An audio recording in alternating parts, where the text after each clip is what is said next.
გუშინ ვიყავი ფიფქიას 2025 წლის გამოშვების სანახავად, რომელიც უკვე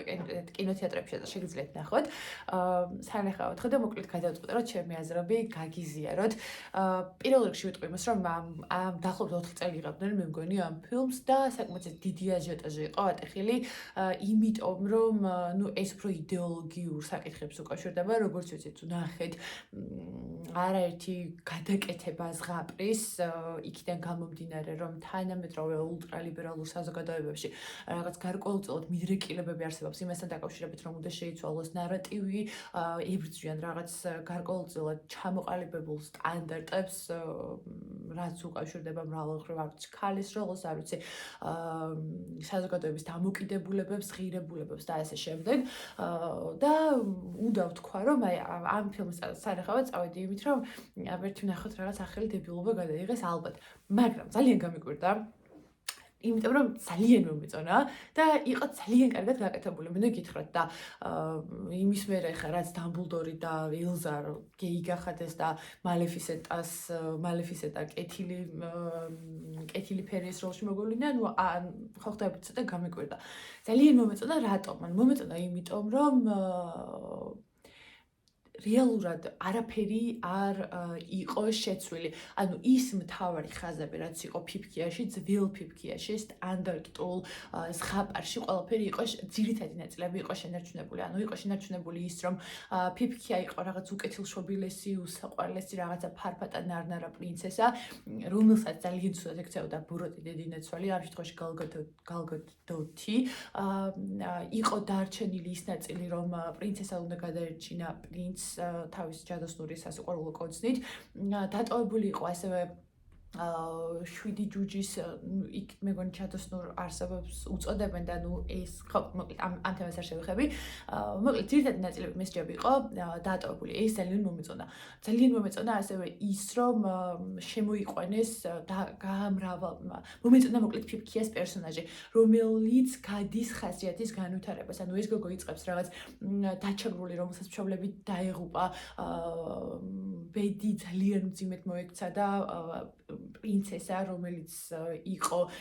სამართლიანი მეფის და დედოფლის შვილი, გაიხადეს მოსამსახურედ და არაფრის უნარი და არაფრის უფლება მას აღარ დაუტოვეს და აქ იწყება ყველაზე გარდამტეხ მომენტში იწყება მისი ხასიათის განვითარება, ის ყალიბდება მებრძოლ ადამიანად, რომელმაც უნდა იბრძოლოს თავისი სახელმწიფოს გადასარჩენად, თავისი ხალხის დასახმარებლად და აქ ეს გამოდის აი ამ მსხვერპლის და აი ამ განადგურებული მდგომარეობიდან და მისი აი ამ გამბედაობის მოკრების საფუძველზე ხდება სახელმწიფოს აღდგენა. რაც ძალიან მომეწონა, ასევე ძალიან მომეწონა ის, რომ თვითონ როგორც ხდება ხოლმე დღეს მამაკაცის როლი არის აი განადგურებული, მიწასთან გასწორებული, საერთოდ ანუ მთელი ეს მიმართულება არის იქით, რომ ისეთი გახადოთ მამაკაცის როლი ფილმებში და მულტფილმებში, რომ აი რო გაუგებ და აი რაღაცა უსაქმური და ანტირანი და მოძალადე, ან რაღაცა უსაქმური და ცოტა ისეთი მაჩვანჩალა ფაზიდან ვერ გამოსული და აქ იყო რეალურად შექმნილი პრინცი არ იყო ეს ბიჭი იყო რაღაც რობინ ჰუდის თანამედროვე ვარიანტი, შიმშილი რომ დაიწყო ამათ ქვეყანაში, ეს ბიჭი გახდა რაღაც რობინ ჰუდი, მდიდრებს ართმევდა, ღარიბებს აძლევდა და საკმაოდ ისეთი ძლიერი ის პერსონაჟი იყო შექმნილი, თან რაღაც მხიარული, ცოტა ცინიკური, იმიტომ რომ თქვა ბევრი ცუდი რაღაც გადაიტანა მანაც, მაგრამ ფიფქია მასაც უბრუნებს იმედს და ბრძოლისთვის ამზადებს და ხო, ნუ მოკლედ საბოლოო ჯამში იყო ძალიან მაგარი, მაგრამ ერთი რაღაცას ვერ გავექცევით რა, მაინც ვერ ხვდები რა საჭას აგერგად ხვდები, მაგრამ რაც არ მომეწონა იყო ის, რომ რაში გჭირდებათ ნარატივის შეცვლა, რაში ჭირდებათ ამ ხალხს ნარატივის წინაშე გალაშქრება, რომ ნახეთ საბოლოო ჯამში აი როგორ ვიყავ ვიცით აი ვაშლი რა შეჭამო ფიფქიამ აი როგორ ვიყავ ვიცი მეთქი აი აკოცე რომ ანუ მინდოდა რომ აი ეს არ მინდოდა რომ დაკარგულიყო რა რომ ანუ პრინცს უნდა გადარჩინა პრინცესა ანუ აქ ეს საერთოდ სხვა ამბავია ეს არის რაღაც სიყვარულის ჯადოსნური ისტორია როგორ ხდება ორი ადამიანის მიმართ ქალის და კაცის მხრიდან ერთმანეთის გადარჩენა და იქ საერთოდ არ იყო ეს ლიბერალური ნარატივის შემოტანა საერთოდ საჭირო თუ გვინდოდა რომ შეგოქნა ანუ მე ძალიან მიყვარს როცა ვუყურებ ძლიერ მებრძოლ პერსონაჟ ქალს, როგორც მულტფილმებში, ასევე ფილმებში, მაგრამ ფიფქი არის საერთოდ სხვა ფსიქოტიპი, ანუ ეს საერთოდ სხვა ზღაპარია. ეს არის ზღაპარი იმაზე, რომ აი რაღაცა აი სრულიად კეთილშობილი გოგონა როგორ მოიქცა